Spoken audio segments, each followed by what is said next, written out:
통해서 저희는 제자들이 가져야 될 덕목들이라는 제목으로 말씀을 나누기 원합니다. 오늘 본문에 보면 여러분 그 큐티 책자에 여러분 표시 한번 해주시면 좋겠습니다.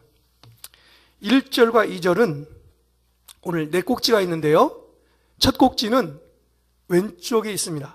1절, 2절이 여러분 큐티 책자에 적으셔도 좋습니다. 좌우 상하에 있는데 제일 왼쪽에 사랑이라고 쓰시면 되겠습니다. 1절 사랑, 1, 2절이에요. 1, 2절. 그 다음에 3, 4절은 용서, 오른쪽이에요. 오른쪽. 그 다음에 위쪽에 5절부터 6절까지 믿음의 확신, 그렇게 쓰시면 되겠어요. 동그라미 치고요, 안에. 그 다음에 마지막은 아래 7절부터 10절까지 아래다 뭘 쓰시냐면 겸손과 헌신, 그렇게 쓰면 되겠습니다. 오늘 큐티 책자는 내일 아침 말씀에 해당되는 부분이고 이번 주 큐티 말씀에 해당되는 부분이죠.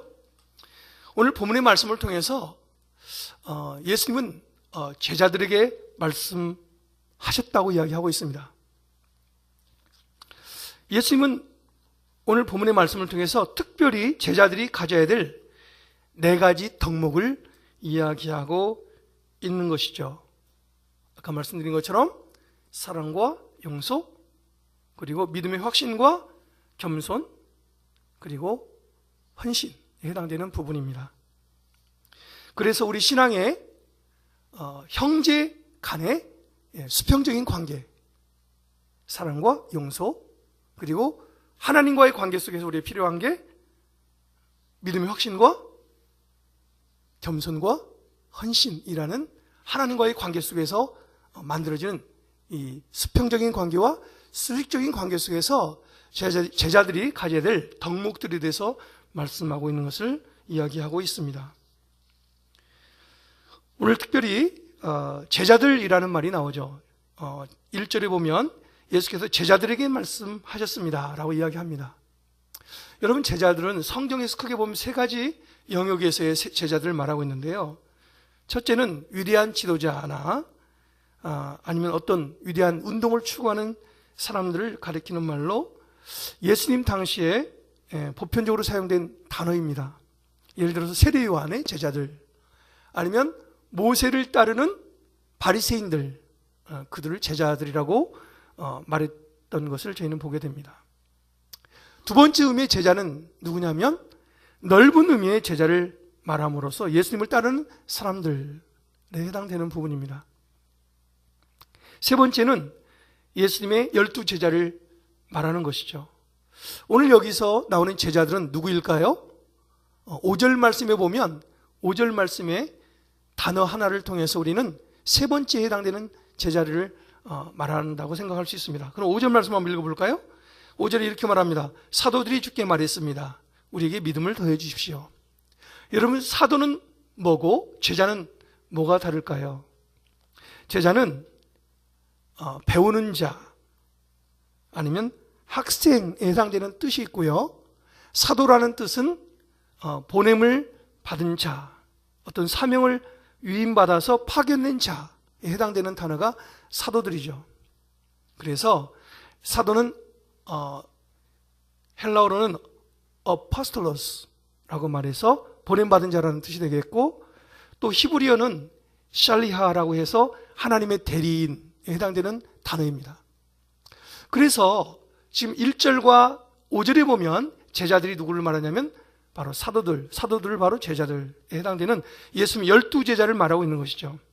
그들에게 예수님이 사역 초기에 그들을 부르셨는데 바로 베드로와 안드레, 야고보와 요한, 그리고 빌립과 바돌로메, 그리고 도마와 마테, 알페오의 아들 야고보와 다데오, 그리고 가나안인의 시몬과 가룟 유다, 이렇게 12명에 해당되는 제자들을 예수님이 부르셨죠. 그래서 그 부름받은 12제자는 예수님과 함께 여행도 다니고 예수님이 수많은 기적을 행하실 때 예수님의 기적을 보았던 자들입니다. 그런데 그들에게 예수님이 말씀했어요. 너희는 나를 따르려면 부모도 처자도 심지어는 형제 자매 자기 목숨까지도 버릴 수 있어야 된다. 그렇게 말씀했죠. 제자가 되기 위해서는 치러야 될 대가들이 있었습니다. 한번 우리 볼까요? 제자들이 되기 위해서 치러야 될 대가들이 뭐가 있을까? 첫 번째는 복음을 전파하라고 부름받았기 때문에 복음을 전하는 일에 힘써야 됐고, 사람들을 예수께 인도하며 모든 족속으로 제자를 삼고 세례를 주며 귀신을 쫓아내며 어디서든지 예수님을 증거하는 일을 쉬지 말아야 했습니다. 그 일을 하기 위해서는 사람의 힘으로 할 수 있는 게 아니었기 때문에 하나님이 특별한 권능을 주셔서 그 일들을 감당하도록 하셨죠. 그래서 귀신을 쫓아내고 하늘의 권능을 주셔서 하늘의 비밀을 깨닫게 하고 또 방언을 하며 병 고치는 능력을 주셨던 것들을 저희는 성경을 통해서 알 수 있습니다. 수많은 그런 일들을 했는데, 자, 그렇다면 그런 주님의 일을 감당하는 제자들에게 필요한 여러 가지 덕목들이 있다는 거죠. 오늘 나오는 이 네 꼭지점에 대해서는 실예를 들어서 제자가 되기 위해서는 너에게 이런 덕목이 필요하다라고 말씀을 해 주시는 것이죠. 그래서 그리스도로 말미암아 천국 백성이 된 성도, 제자로서 우리는 어떠한 마음을 가지고 어떻게 행동해야 되는지 구체적인 실례를 들어서 말씀하고 있습니다. 바꾸는 마음으로 말하면 우리가 어떤 신앙의 덕목을 가지고 있느냐에 따라서 우리 신앙의 진정성과 성숙도를 보여주는 기준이 된다는 것이죠. 그래서 우리 안에는 어떤 덕목을 가지고 있느냐. 아까 사랑과 용서, 믿음에 대한 확신, 그리고 겸손과 헌신에 대한 이 네 가지 영역에 대한 예를 지금 들어주고 계시는데 하나하나 보도록 하겠습니다. 첫 번째 1절 2절에서 사랑에 대한 부분을 말씀하고 있습니다. 1절 2절 말씀 한번 읽어보도록 할까요? 예수께서 제자들에게 말씀하셨습니다. 죄짓게 하는 일이 언제나 있게 마련이지만 죄짓게 하는 그 사람에게는 재앙이 있을 것이다. 누구든지 이 작은 사람들 가운데 하나를 죄짓게 하면 차라리 자기 목에 맷돌을 매달고 바다에 빠지는 것이 더 나을 것이다. 예수님께서 지금 제자들에게 말씀하고 계시는데 제자들에게 죄짓게 하지 말라고 말합니다. 죄는 누구에게나 지을 수 있는 우리 인간의 연약함이 있지만, 죄를 지을 수밖에 없지만, 죄를 짓도록 할 수밖에 없지만 죄를 짓게 하는 자에게는 재앙이 있다고 말합니다. 성경에 잠언 12장 14절에 보면 이런 말씀이 있습니다. 사람이 선악간에 하나님의 심판을 받게 된다고. 우리는 착한 일을 했어도 악한 일을 했어도 우리는 마지막에 하나님 앞에서 다 계산해야 될 날이 온다는 거예요. 그런데 오늘 여기 말씀해 보니까 죄짓게 하는 일이 언제나 있을 수 있지만 죄짓게 하는 사람에게는 재앙이 있다. 너가 하는 어떠한 악한 일에 대해서 하나님 심판하겠다라고 말씀하시는 거죠. 그런데 여기서 나오는 이 죄짓게 하는 일, 누구든지 이 작은 자 가운데 한 사람에게 하는 죄를 짓게 하면 이라고 말합니다. 여기서 말하는 작은 자는 누구일까요? 바로 믿음이 약한 자를 말하는 것입니다. 믿음이 약한 자. 마태복음 18장 6절 7절에 보면 비슷한 말씀이 있습니다. 같이 한번 읽어보도록 하겠습니다. 마태복음 18장 6절에서 7절입니다. 누구든지 나를 믿는 이 소자 중 하나를 실축하게 하면 차라리 연자맷돌을 그 목에 달리우고 깊은 바다에 빠뜨리우리는 것이 나으니라. 실축케 하는 일들이 있음을 인하여 세상에 화가 있도다. 실족케 하는 일이 없을 수는 없으나 실족케 하는 사람 그에게는 화가 있을 것이다. 여기서 소자 한 사람, 바로 믿음이 연약한 사람을 말하고 있습니다. 왜 하나님은 믿음이 연약한 작은 자 하나를 넘어지게 하면 왜 그에게 죄가 있다고 하는지 누가복음 15장 7절과 10절 말씀을 읽어보면 알 수 있습니다. 같이 한번 읽어보겠습니다. 내가 너에게 이르노니 이와 같이 죄인 하나가 회개하면 하늘에서 회개할 것 없는 의인 99을 인하여 기뻐하는 것보다 더 하리라. 내가 너에게 이르노니 이와 같이 죄인 하나가 회개하면 하나님의 사자들 앞에 기쁨이 되리라. 하나님께서 죄인 한 사람 한 사람을 너무너무 귀하게 여기시는데 우리의 잘못으로 인해서 믿음이 연약한 한 사람이 넘어지게 한다면 하나님이 기뻐할 그 사람을 넘어지게 해서 하나님에게서 멀어지게 한다면 그게 보통 죄가 아니라는 거예요. 얼마나 큰 죄냐? 여기서 이렇게 표현합니다. 그 사람은 연자맷돌을 목에 메고 바다에 던져오야 될 것이다. 고대에 로마 시대도 그렇고 수리아나 아니면 그리스 요런 나라들은 옛날에 그 공공의 큰 문제를 일으키면 사형에 해당되는 사람들에게 이 말에다가 이렇게 묶어서 큰 맷돌을 돌리게 했거든요. 근데 뭔가를 이게 갈 때 맷돌을 쓰지 않습니까? 그 아랫돌은 구멍이 없어요. 근데 윗돌에는 구멍이 있잖아요. 그 구멍에다가 콩이나 뭔가를 넣어서 갈아가지고 그걸 뭘 만드는데 쓰는 그 윗맷돌 구멍이 있으니까 사람을 꽁꽁 묶어서 손과 발을 묶은 다음에 목에다가 그 돌을 메어서 바다에 던지는 거예요. 그러면 이제 그 사람은 뭔 밥이 되는 거예요? 고기밥이 되는 거예요. 그래서 그 사람은 뼈조차도 건지지 못하는 그러한 사형에 해당되는 하나의 그 사형 제도였습니다. 근데 오늘 성경 본문의 말씀에 보니까 이렇게 믿음이 연약한 자를 넘어지게 해서 그 사람이 하나님에게서 멀어진다면 그 죄가 얼마나 큰지 그렇게 비유하는 거예요. 그렇다면 우리는 한번 생각해 봐야 될 게 있어요. 믿음이 연약한 자를 나는 그에게 말과 어떤 행위로 하나님에게서 멀어지게 한 적이 있는지 한번 생각해 봐야 될 필요가 있어요. 우리 믿는 사람들은 종종 잘못하면 나도 모르게 무심 중에 말하는 말 한마디, 하는 행동 하나하나가 많은 사람을 넘어지게 할 수 있어요.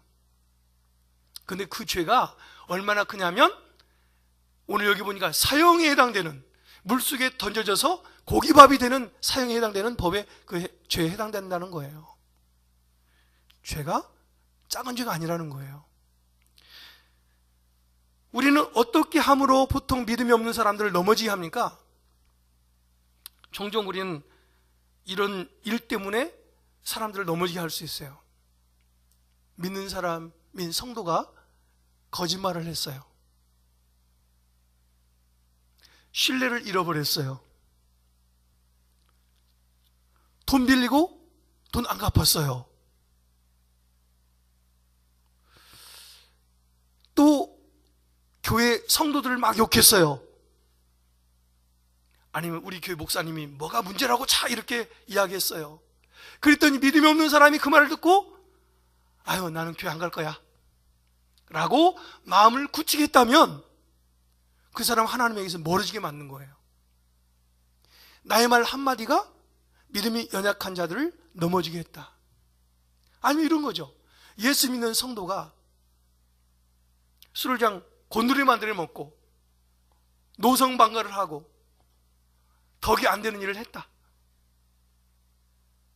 자든 회사에서나 내가 어떤 사람들의 관계 속에서 덕이 되지 않는 일을 해서 많은 사람을 넘어뜨리게 했다. 그러면 다 그런 죄들이 작은 죄가 아니라는 거죠. 그러니 저희는 이 말씀을 생각해 보니까 와, 내가 하는 말 한마디 행동 하나가 굉장히 조심해야 되는 거구나에 대한 부분을 생각하게 됩니다. 그래서요, 그렇다면 우리는 매일매일 어떻게 해야 될까? 말씀 앞에 서 있지 않으면 나도 모르게 내 입술이 재갈이 풀리는 거예요. 부정적인 말을 막 쏟아내는 거예요. 그래서 내 생각이 하나님의 말씀에 꼭 붙잡혀 있어야 돼요. 내 입술에도 재갈을 먹여야 되는 거예요. 그럼 어떻게 해야 돼요? 하나님 말씀을 묵상해야 됩니다. 지금 우리가 큐티 말씀 나누는데요, 큐티 열심히 하세요. 말씀을 묵상하고 그 말씀으로 나를 꼭 붙잡아 놔야 돼요. 그래야 우리는 방자하지 않고 함부로 행동하지 않아요. 그래서 말씀에 묶여있는 사람, 말씀대로 살아가는 사람, 내 입술에 재갈을 먹이고 내 생각에 잘 생각을 정리하고 생활하는 사람. 두 번째는 뭡니까? 두 번째 덕목이 이겁니다. 3절에서 4절에 말하는데 조심하라는 거예요. 뭐에 대해서 조심하라고 하느냐? 3절 4절 한번 읽어보겠습니다. 너희는 스스로 조심하라. 너희 형제가 죄를 지으면 꾸짖으라. 그리고 그가 회개하면 용서해 주라. 만약 그가 너에게 하루에 7번 죄를 짓고 그때마다 내게 와서 회개한다고 말하면 용서해 줘라. 여기 보니까 너의 형제가 죄를 지으면 죄를 어떻게 하라고요? 꾸짖으라고 하네요. 만약 이 말은 다르게 말하면 이런 거죠. 잘못된 것을 하는 형제를 보고 가만 내버려두면 그게 미덕이 아니라는 거예요. 그것도 또 하나의 죄에 해당되는 거예요. 우리가 잘못을 보면 그에게 돌이킬 수 있도록 꾸짖고 돌이키도록 하라. 그리고 그가 회개하면 용서해 주라고 말하고 있습니다. 회개라는 단어는 메타노니아라는 단어인데 심사숙고하다는 그런 의미가 있습니다.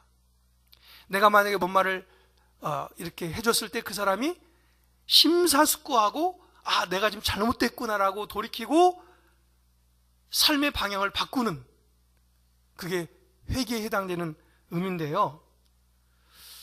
성경에는 100번 이상 이게 나오거든요, 회개라는 단어가. 그런데 오늘 이 본문에 보니까 그렇게 회개하는 형제가 계속 잘못했다고 회개를 하면 뭐라고 말하냐면 하루에 7번씩 죄를 짓고 그때마다 너에게 와서 회개한다고 말하면 용서해줘라. 여러분, 이게 쉬운 말이에요? 어려운 말이에요? 굉장히 어려운 말이죠. 원래 유대인들에게는요 3번까지 용서할 수 있어요. 3번까지. 3번이 맥시멈이에요. 그런데 오늘 여기 보니까 7번, 하루에 7번을 죄를 짓고 와서 용서해달라고 말하니까 이건 더블 플러스 원, 그러니까 최상의 또 한 곱 플러스 1, 그러니까 7이라고 말했는데 사실 이 7이라는 숫자는요 완전수잖아요. 완전수이면서 무한수, 무한대에 해당되는 숫자를 말하는 것입니다. 그러니까 누군가 나에게 용서를 구하면 숫자에 상관없이 끝까지 용서해줘라, 뭐 그런 의미가 되겠죠. 그런데 그게 어렵다는 거예요. 여러분, 누가 잘못해서 한두 번 미안하다 그러면 괜찮지만 3번 이상 가면 꼭지가 좀 열리려고 하죠. 그런데 7번이나 와가지고 했다 그러면 정말로 못 참는 거예요. 그런데 예수님은 용서할 자에게 어떻게 말씀하셨어요? 70번을 7번까지 하라고 했잖아요. 그게 그러니까 무한대를 말하는 거예요. 끝까지 용서하라는 뜻이죠. 근데 우리는 너무 연약하기 때문에 그게 안 된단 말이에요. 그런데 에베소서 4장 32절에 보니까 이런 말씀이 있습니다. 한번 같이 읽어보도록 할까요? 서로 인자하게 하며 불쌍히 여기며 서로 용서하기를 하나님이 그리스도 안에서 너희를 용서하심과 같이 하라. 여러분, 하나님께서 우리를 어떻게 용서하셨습니까? 우리의 죄가 너무너무 커서 우리 스스로 그 죄를 어떻게 할 수 없을 때 하나님이 사랑하시는 독생자 예수 그리스도를 보내셔가지고 십자가에 꽁꽁 못을 박아서 피를 흘리고 온몸이 찢기시며 죽으실 때까지 우리를 사랑하신 하나님의 사랑은 무조건적인 사랑, 하나님의 가장 소중한 독생자를 주시기까지 사랑하신 그 사랑을 우리가 입었다면 내가 무조건적인 사랑을 받은 자로 무조건적으로 사랑하라는 거예요. 그리고 용서하라는 거예요. 그런데도 우리는 그걸 잘 못해요. 그리고 내가 자꾸 판단해요. 그리고 이를 갈아요. 용서 않겠다고. 그게 우리 연약함이죠. 여러분 한번 생각해 보세요. 우리 공동체 안에서 내가 만나는 지체들 안에 나를 화나게 하는 사람이 있습니까? 아마 없지는 않을 거예요. 어떤 형태로든지 우리는 관계 속에서 어려움이 있어요. 나를 힘들게 하고 자꾸 그냥 거짓말도 하고 속이기도 하고 성도면은 사기를 안 쳐야 되는데 사기도 치고, 다양한 방법으로 고통스럽게 하는, 아주 나를 힘들게 하는 사람이 있단 말이죠. 그럴 때 그들 어떻게 우리가 용서하라는 거예요? 쉬워요, 어려워요? 어려워요. 그게 내 힘으로 안 돼요. 그래서 5절 6절에 보니까 5절에 제자들이 그 말을 듣자마자 즉각 반응합니다. 예수님한테 뭐라고 반응하는지 한번 읽어볼까요? 5절 말씀 한번 읽어보겠습니다. 사도들이 주께 말했습니다. 우리에게 믿음을 더해 주십시오. 6절도 한번 읽어볼까요? 예수께서 말씀하셨습니다. 너희 믿음이 겨자씨만한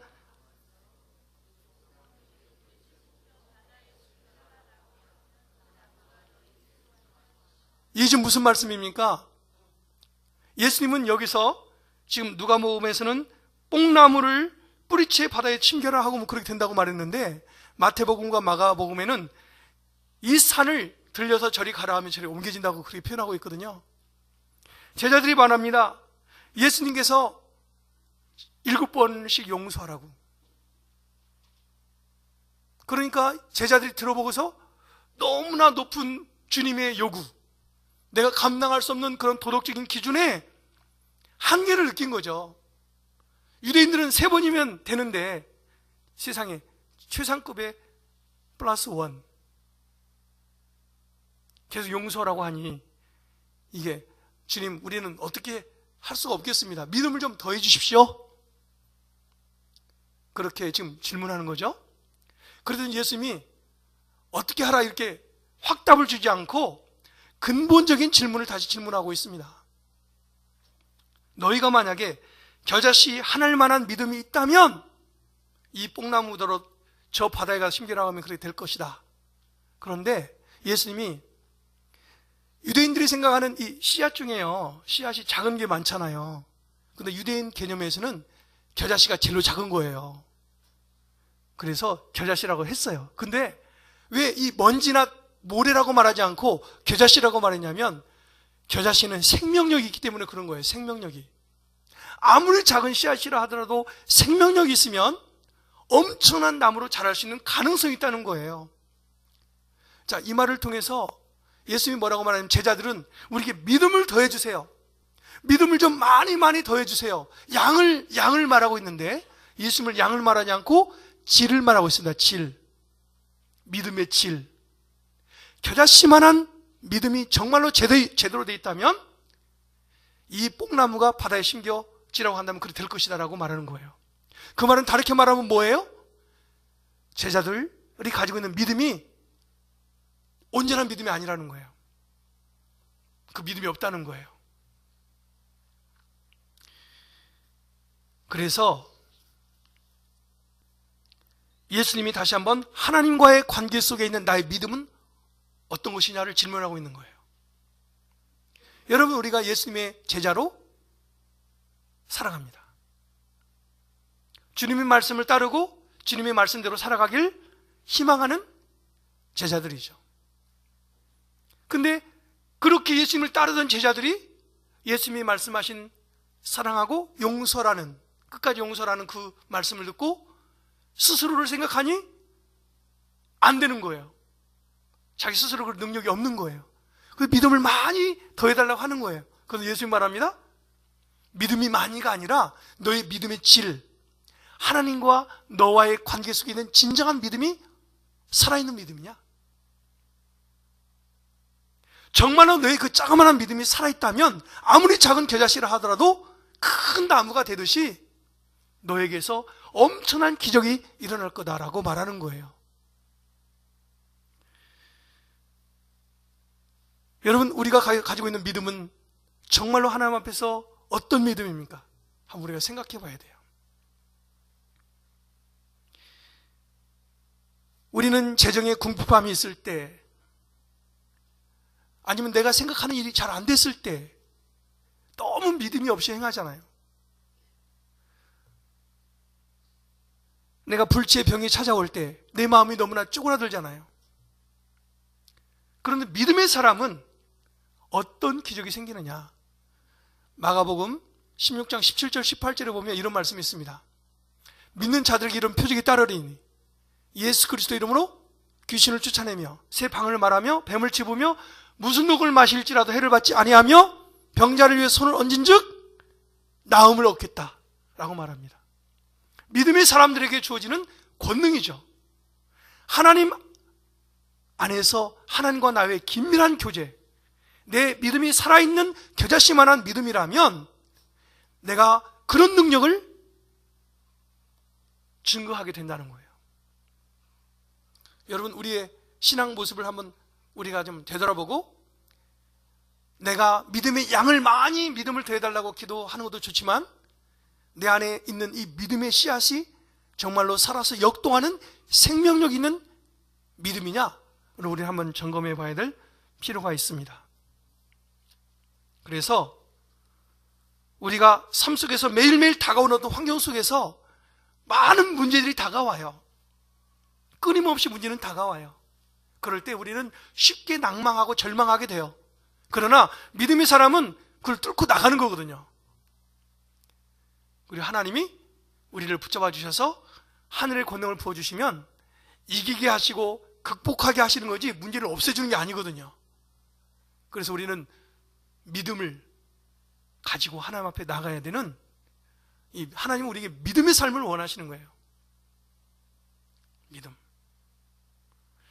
저는 우리 모두가 믿음이 없는 사람이 아니라 믿음으로 충만한 사람 될 수 있기를 주의 이름으로 축원합니다. 여러분, 우리가 믿음이 없을 때는요, 조그만한 일도 너무너무 크게 보이거든요. 믿음이 없으면 조그만한 일에도 너무 낭망하거든요. 근데 우리가 믿음의 산에 올라가서 믿음의 정상에서 아래의 집들을 보면 내가 올라갈 때 옆에 보이던 조그만한 큰 집들이 올라가서 보면 너무 조그만하게 보이잖아요. 콩알만큼. 믿음의 높은 산에 올라가서 세상을 바라보면 세상이 조그만하게 보입니다. 믿음이 없이 세상에서 허우적거리면 조그만한 문제도 산더미처럼 커 보이는 거죠. 그래서 우리는 매일매일 믿음의 삶을 통해서 하나님의 기적을 경험하고 하나님의 영광을 선포하는 제자들, 이 뽕나무 부드러 명예에서 바다에 던지면 심겨지는, 이 산이 옮겨지라 하며 옮겨지는 그 믿음, 그런 살아서 역수하는 믿음, 그런 믿음이 바로 저 여러분의 믿음이 될 수 있기를 주의 이름으로 축원합니다. 마지막 부분에 네 번째, 제자가 가져야 될 덕목. 아까 세 번째는 믿음의 확신이었어요.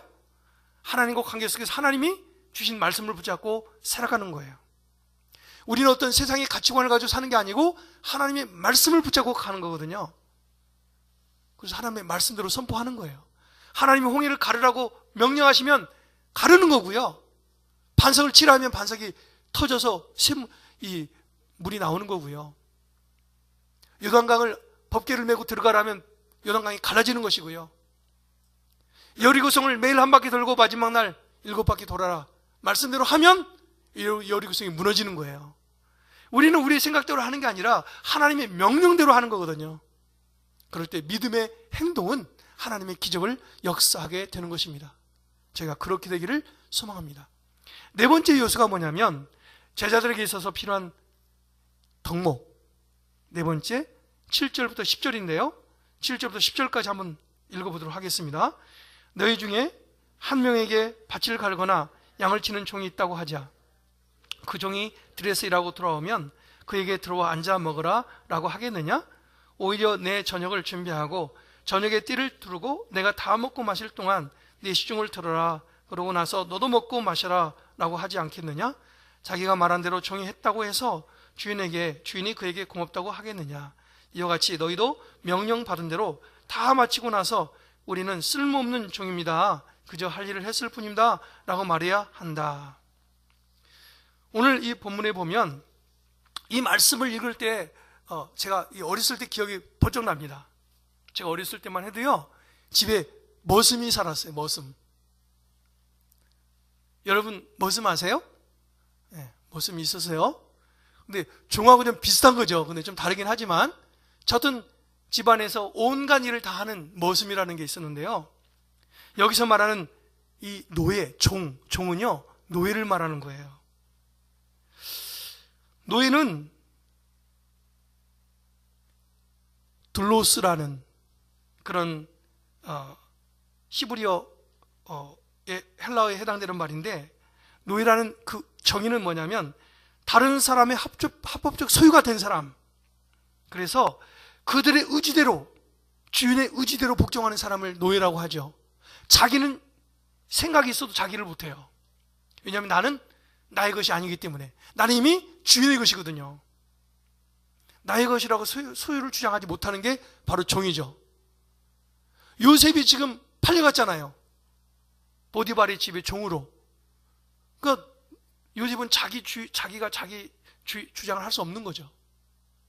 자, 그런데 구약시대에 보면 이 종은요, 신약시대와 구약시대 두 가지 종류의 종을 보면, 구약시대에는 어떤 사람이 종이었냐?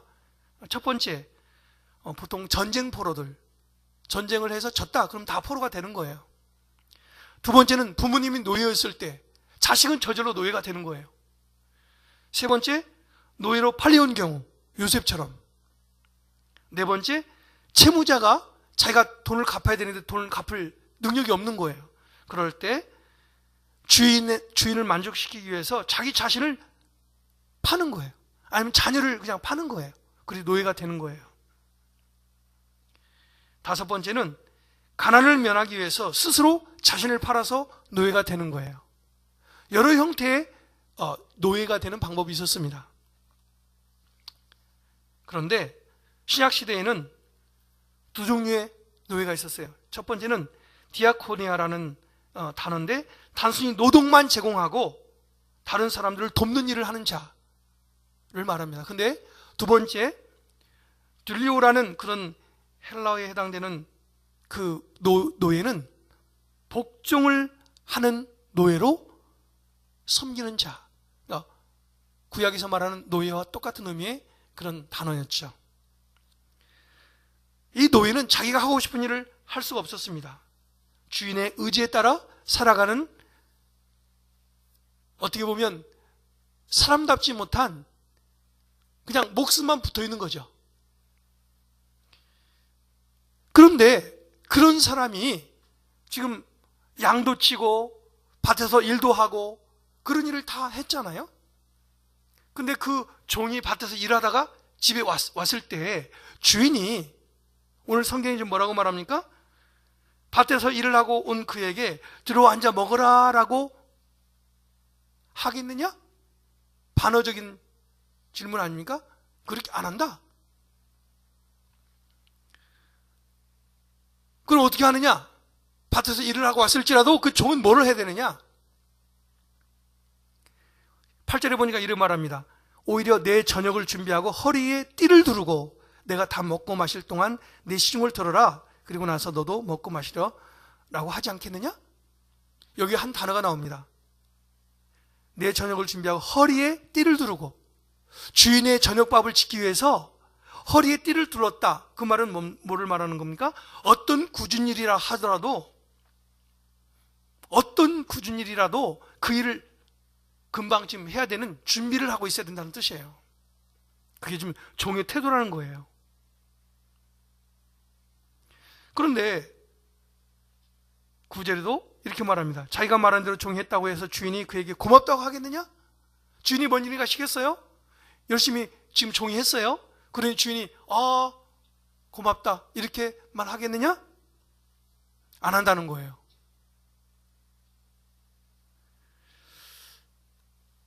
이것은 우리에게 지금 뭘 말하고 있는 것일까요?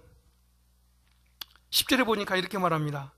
이와 같이 너희도 명령받은 대로 다 마치고 나서 우리는 쓸모없는 종입니다. 그저 할 일을 했을 뿐입니다 라고 말해야 한다. 오늘 이 마지막에 7절부터 10절까지 말씀은 우리 믿음의 성도들에게 제자의 덕목 중에서 어떤 부분을 말하고 있는 것일까요? 우리는 하나님 앞에 구원받은 백성으로, 값없이 구원받은 하나님의 자녀로, 천국을 소유한 백성으로 살아가는 은혜를 누렸다는 거예요.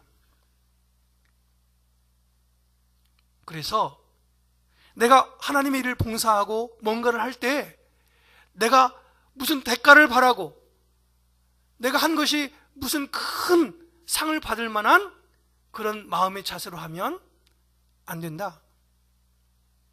마치 종이 그렇게 수고하고 노력하고 와서 집에서도 주인의 밥을 짓고 무슨 일이든 시키면 해야 된다는 그 준비된 마음으로 주인을 섬기듯이 우리가 하나님 앞에서 제자로 살아갈 때 어떤 대가성을 바라고 하는 것이 아니라 오직 주인을 위해서 충성되게 헌신된 마음으로 살아야 되는 것 아니냐, 이렇게 우리에게 제자의 덕목을 말하고 있는 것입니다. 그렇다면 우리는 한번 생각해 봐야 될 게 있어요. 우리가 하나님의 일을 하도록 부름받은 그 자체까지도 하나님 주신 기회예요. 하나님을 섬기는 어떤 섬김 자체도 하나님의 은혜로 주어진 거예요. 다르게 말하면 제가 목회자로서 하나님의 일을 한다, 이것도 하나님의 은혜로 주어진 거예요. 선물이에요, 선물.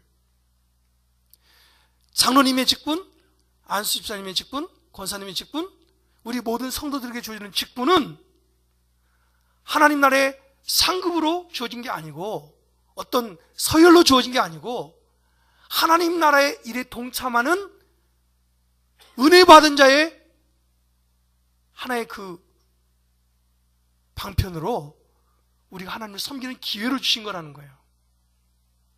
거기서 어떤 대가를 바라거나 어떤 다른 어떤 그런 생각으로 하는 게 아니라는 거예요. 그래서 우리를 부르신 하나님의 그 부르심과 그 부르심에 합당한 제자로서 우리가 어떤 마음의 자세를 가지고 살아야 되느냐, 오늘 제자의 덕목으로서 충성과 헌신을 이야기하고 있습니다. 우리는 하나님의 자녀로 부름받았고 하나님의 몸된 교회의 섬김의 기회도 받았고 성도들의 삶을 살며 천국을 누리게 하신 것도 하나님의 은혜로 주어진 거죠. 그래서 성경은 말합니다.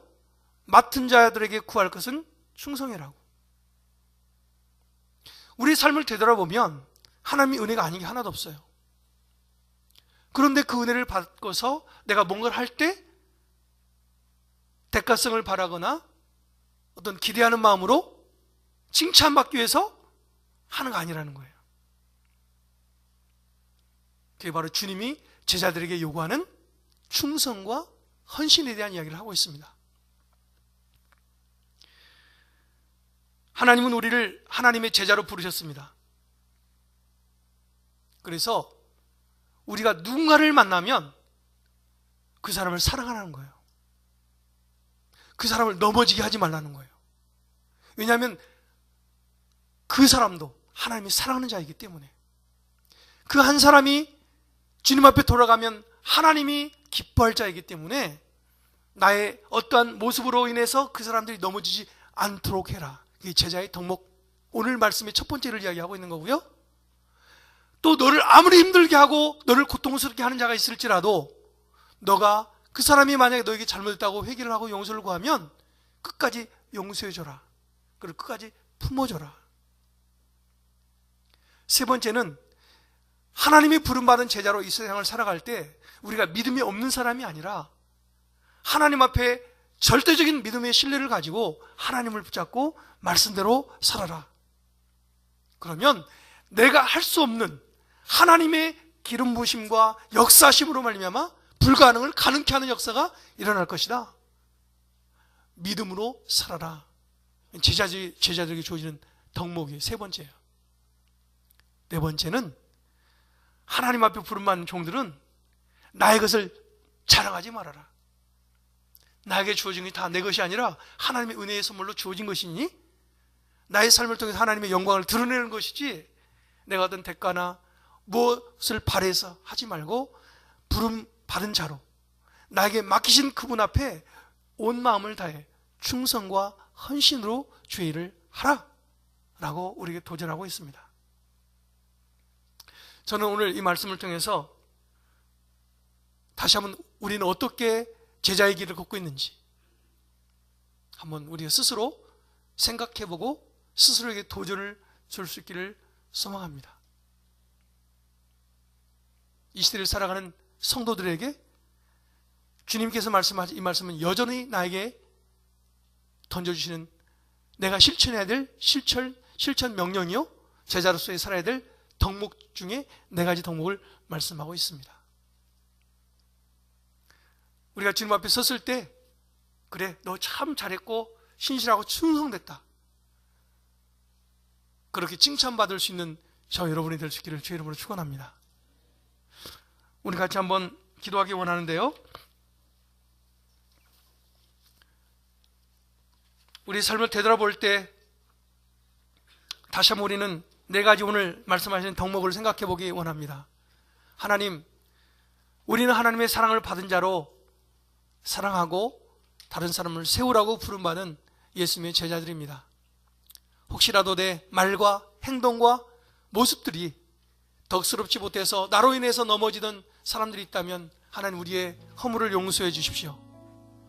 그리고 하나님, 누군가 나에게 잘못을 하고 용서를 구할 때 내가 그를 정죄하고 판단하는 것이 아니라 그를 끌어안고 용서할 수 있는 넓고 큰 마음을 허락하여 주십시오. 하나님, 우리가 믿음이 없는 사람이 아니라 믿음으로 충만하고 믿음으로 반응할 때 내가 할 수 없는 일을 가능케 하시는 하나님의 믿음의 역사가 우리의 삶 속에 매일매일 증거되게 하여 주옵소서. 그리고 우리가 어떤 일이든지 주님 앞에 하나님 신실하게 하시고 충성되게 하시어 하나님의 마음을 감동케 하는 예배자로 살게 하여 주십시오. 우리 한번 4가지를 생각하면서 주님 앞에 같이 한번 통성으로 기도하도록 하겠습니다. 우리 주를 청하시고